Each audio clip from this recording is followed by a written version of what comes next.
well, I'm wearing the hat for a reason. We're going to talk about your New Orleans Pelicans.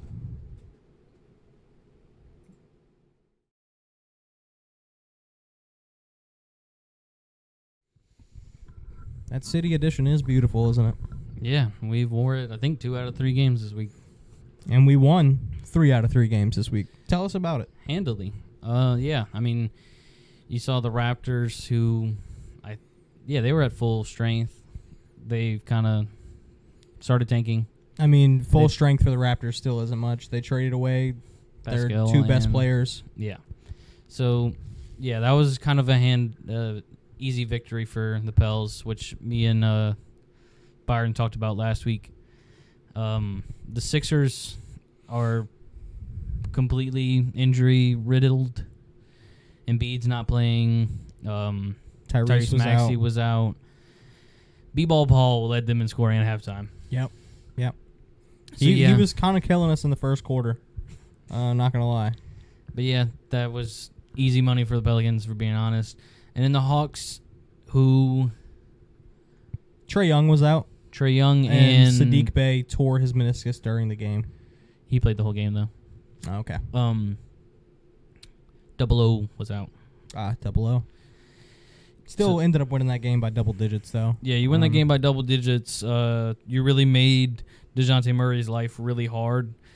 Herb Jones was on him the entire night. Also, one of the biggest takeaways through these 3 games is the ability for Trey Murphy to score off the bench. Yep. We've seen him step up and score several times, but not at this consistency. It's been about 5-game stretch now that he's averaged about 20 points off the bench. Yep. I remember the other night, I wasn't able to watch the Hawks game, but I was box score watching, and there was a point where nobody in our starting lineup had double digits points, and I'm like, well, then how do we have 60? And Trey Murphy had 25 off the bench. He had scored like 5 threes at that point. He was like 5 for 7. My only concern game was the 76ers because we were up 32 at halftime, and then they ended up bringing it within like 8 or so.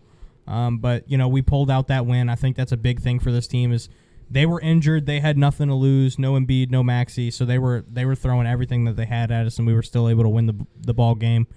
Beat the Raptors and the Hawks pretty handily. Never really had any worries in those. But I think the Pelicans are showing that they're a very good basketball team. I know that a lot of people had talked about, like, we can only beat bad teams. We don't beat the good teams. And I think over the past 2 months, we've expelled those rumors. We're a top 5 team in the NBA since the new year. We are on the current longest winning streak in the NBA at 5 games. No other team has that many in a row as of right now. And I'll let you list off the stats that you so willingly found because they're very impressive. Yeah, so in the last 15 games, so that's from today all the way back to the beginning of February, the Pelicans are number 1 in defensive rating, which is incredible, not having a big shot blocker in the middle. Yep. Number 1 in steals. A little expected, but without Dyson Daniels. Right. So, mind-blowing in my opinion. Yeah, he may have played 1 game in that stretch. Yeah. And then your second in opponent paint points, JV and Larry are just playing out of their mind. JV has been one of the most improved defensive pieces on this team. I think I'm not going to sit here and say he's the rim protector that, Embiid or Gobert or Miles Turner is, but he's going to make your life hard. He's not giving up easy points anymore. And it's not like he's doing it through blocks and through bullying guys. He's just in the right position at the right time to force you to take a difficult shot. And I think that's the most important part about our defense is it's not like we're doing anything crazy, insane, like we're stealing every single time down the court and we're creating all these like nasty turnovers. We're just playing sound technical basketball, and it's really interesting to see from a Pelicans team who we couldn't always expect to hold up their end on that side of the floor. Yeah, and I mean another big step defensively has been Zion. I'm sure everybody who's watching this has seen the clips of him blocking the shot against the Hawks on a fast break. Everybody's like, oh my God, Duke Zion's back. Yep. It really felt like that. Like me and my wife were watching the game, and both of us just kind of looked at each other. Like there was no words to be said. It was just like his head was above the rim, and he sent that one into the bleachers. Another stat for you, we are second in net rating in that stretch. Net rating is both defensive and offensive rating, which is pretty good, being we've had some pretty low-scoring games. Yep. A lot. I think 3 or 4 games in February. It was like 90 to 83 was a couple of endings. Yeah, I know we definitely had a couple games that both teams finished under triple. We had some nasty games. Yeah. But then also you're second in points off turnovers, which is expected with being number 1 in steals, but turnovers aren't just steals. And so it's nice to know that anytime the opponent makes a mistake, you're the second best team in the league to capitalize on that. Yeah. Like you said, turnovers aren't just steals. It's not just we poked the ball out and we're running down the floor. We're forcing people to go out of bounds. Could be travel, anything. Yeah, travels. I mean, charges count as turnovers. Yeah. Like we're it can be against set defenses, is my point. We are forcing them to make bad decisions on offense because of the way we play defense, and I think a lot of that does come down to Zion being willing to rotate in the defense. He's not just sitting on the block and waiting for a guy to come next to him. He's moving around the floor. I think he's in the best condition we've seen him in the NBA. I think post-game press conference, I think it was against the Sixers, Zion looked small. He legitimately looks like he is in Duke shape again. But even smaller than that, and I was like, what is going on? He also posted a picture. He posted a picture on social media of him in a t-shirt, and he just looked super slim. That might be the one I'm talking about. His jawline, you could see it was like basically chiseled at that point. You could see his silhouette in the shirt. His silhouette in the shirt, yes, exactly. It was weird. He is in shape, he's conditioned, and I think a lot of that comes down to the way he's being managed. He's not being thrown on the floor and expected to play 48 minutes. He's playing rotational defense. He's not having to take the ball up the floor, drive straight into the key every single time. And I think it comes down to both sides of the floor. Not only rotating and blocking shots and playing well on defense, but we have Brandon Ingram who's taking over a playmaking role on offense. Instead of scoring 26 points a game and having 4 assists and 5 rebounds, he's kind of switched into that 21 to 22 points while having 8 of the other ones, which I think is really big for this team, for guys to be able to adapt their games into what the system is and what we need at the time. Because of Dyson Daniels being out, we need more help on defense and we need more playmaking on the offensive side of the floor, and I think this team has done a really good job at adapting to that. Yeah, I think I've seen a stat that the Pelicans are like 14-0 or something like that when CJ, Zion, and BI all have 5 assists, which is exactly how the Pelicans have been playing basketball. That's my biggest takeaway from the Hawks game. It was the most team basketball that I've seen in an NBA game in a long time. It didn't matter who was scoring. It didn't matter what the score was at the time. It was who's taking the open shot. How do we find a way to create an open shot? It didn't necessarily boil down to, hey, can we get BI on the block? Can he take a tough shot and get us this point? Maybe. Can we get it to JV to where he can bully? Can we make an action to where Zion can get to his left hand? It wasn't like that. It was all dribble drive, kick to the corner, dribble drive, find an alley-oop or something. It was amazing team basketball. It didn't matter who was scoring. You saw that with Jose hitting 2 clutch corner threes to end the half. You saw that with Trey Murphy's having 28 points or something like that. But also this 15-game stretch ratings really tells me, and Zion being super healthy and super in shape, tells me that this team's bought in. Yeah, I agree. The one thing that we've been begging for all season was a team that really is hungry to win, hungry to make a playoff spot, hungry to win a playoff series, and I really feel like this is our opportunity, and you're seeing the Pelicans do that right now. Yeah, that's what I was going to say is the one word I would use to describe the Pelicans right now is unselfish. Like, they are playing selfless basketball. No player is sitting there going, oh, man, I got to score 25 tonight. Or thinking, man, if I don't have 3 dunks, it's a failed night. Trey Murphy's not out there thinking, I have to shoot 10 threes. JV played like 8 minutes against the Raptors. And we still won. Like, we are finding ways to win whichever way we need to. And I think we're playing true team basketball, like you said, and it's really, really cool to see. This is by far my favorite Pelicans team I've ever watched. I mean, I miss guys. You know, you're always going to miss guys like Josh Hart, who brought a lot of fun to the team. You're going to miss, having leadership presence from Garrett Temple. You're going to have... he just complimented Garrett Temple. I did it just for you. Fahrenheit. I did it just for you. This is unheard of. He's my least favorite player of all time. The big game winners from Devontae Graham. Like, we did some cool stuff, too, the past 2 to 3 years. But I think this team is the most sound basketball team, the most bought in team. Like, they look like every time they hit the floor, they are a team. I can tell that the locker room is good from the way that they act on the court. Sometimes you can feel disdain on the court. You can feel like maybe the coach is doing something wrong. Maybe the guys don't like each other.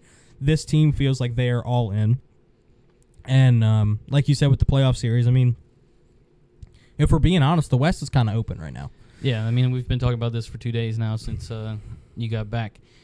It's shaping up to where the Pelicans are almost a lock for the five and up at this rate.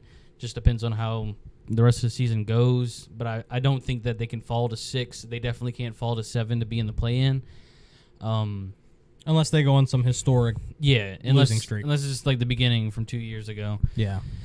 But yeah, I mean, it's near impossible in my opinion. We do have a tough stretch coming up, but there's no way that this team, playing as unselfish as they are, to go on some historic losing streak for this franchise. But we were talking about matchups. It's a possibility we can draw the Nuggets. It's a possibility we can draw the Clippers. And it's also a possibility we can draw Timberwolves. I mean, it's also a possibility we draw the Thunder, but I believe they have a pretty cake schedule for the rest of the year. Yeah, and I mean, I feel like at this point, they might end up as the 1 seed. Yeah. Because the Timberwolves are hurt, with Cat going down for the season. The Nuggets, honestly, if we're being honest, I don't think the Nuggets are looking to be the 1 seed. I think the Nuggets are just going to preserve themselves, make sure they make enough wins to lock up home court, and then they're good from there. Clippers kind of went on a down stretch after being on an absolute heater a couple months ago. So I think the Pels, will end up probably somewhere between 4 or 5. Yeah. And that'll determine who we get home court against, or whether we get home court at all. And, that'll probably be the Clippers or the Wolves, in my opinion. But even if we do drop down to 6, I don't see it as a lost season or anything like that, because we avoided the play-in. And that's what we've been asking for 3 years now. Is, hey, just lock up a playoff spot. Don't worry about the play-in. It's extra rest days. You get, more time to game plan. You get your guys healthy, and you make sure you're in. You don't miss your shot at the postseason. Yeah, and it's kind of nice. Like, I mean, yes, the 1 and 2 seed are very good, but it's kind of nice being that 3, 4, 5, 6 range, because you get the rest and you know who you're playing. Mm-hmm. But like you said, I'm expecting 5 or 4. And it'll be totally matchup based from there.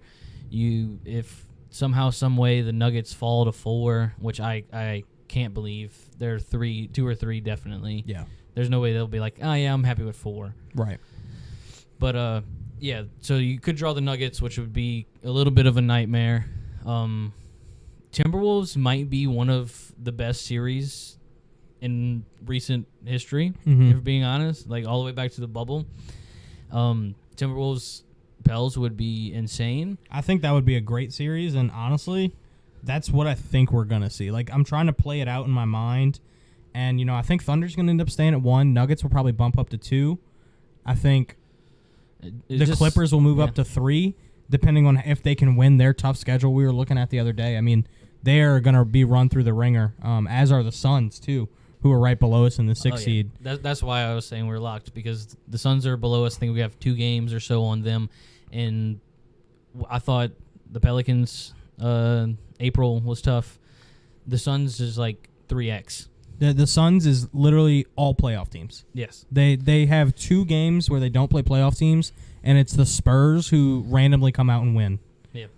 So, beat them game 1 of the year. Yeah. And then we play... we've got a couple of nights off here or there, but like we end up having to play like Celtics, Cavs, all those great teams. But we get the Pistons in the mix. We get the Spurs Nets, twice, I think. Trailblazers. Yeah. So we we have some games where we'll be able to not necessarily rest, but we don't have to. It's not going to be. It's not going to be a wire to wire shootout. But the way I see it playing out, we either get the 4 or 5 seed. That means we get, couple days rest. A couple days rest. I think we're going to end up playing the Timberwolves. And to me, I don't know. I mean, to me, I don't think it matters if we get the 4 or 5 seed there. Without Cat, I don't see how they're going to stop our offensive combination. Not that Cat's a great defensive player, but he's a big body, and we have to watch for him at the 3-point line because Cat's very versatile, and he's very athletic. So not having him on the floor, it's hard to match Zion, B.I., and then Trey Murphy coming off the bench. Like, we are a very deep team, and the last thing I want to say about the Pels before we move on is I think our MVP this season does not come out of one of the guys who you think it is. I think it's Herb Jones. I think Herb Jones, while he's not the best player on our team, he has been the most important player on our team because he is shooting a 50-40-90 season while also being a first-team all-defensive player. He's getting that recognition in the media now, like we've been asking for 3 years, and he's getting that recognition around the league. DeJounte Murray, after Atlanta, said Herb Jones is first-team all-defense.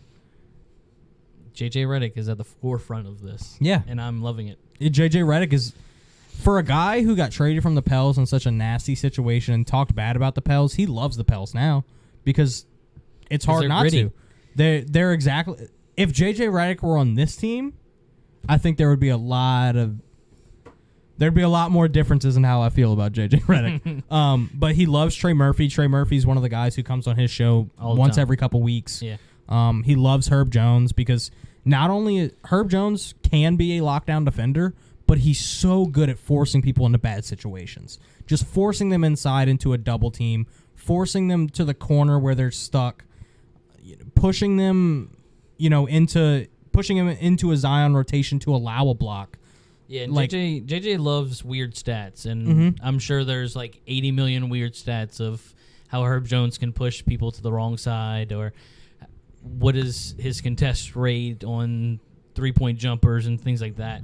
And I mean, we saw it 2 weeks ago. He held Tyrese Maxey to 1 point on 7 or 17 3-pointers or something like that. Yeah, like that's winning basketball. He's been phenomenal. And, he's taken such a huge step up in his 3-point shooting. I mean... I think I said Maxey. I meant Halliburton. Yeah, it's fine. But he's taken such a big step. With Jordan Hawkins going down to the G League because he got DNP, so we still want him to get minutes and play basketball. He's probably the second-best 3-point shooter on our team now, behind Trey Murphy. Yeah, and Jordan Hawkins, I've been saying it all year. Our bench is very matchup-based, and with the Cavaliers coming to town tomorrow, it makes sense. Hey, Jordan, go to the G League, get some great minutes in, because we're really going to rely on Jose being the backup guard, because we really need to lock down one of the best backcourts in the NBA right now, in Darius Garland and Donovan Mitchell. Yeah. Jose's a much better defensive player than Jordan, and when we're playing teams like the Clippers and the Cavs, we're going to need that defense.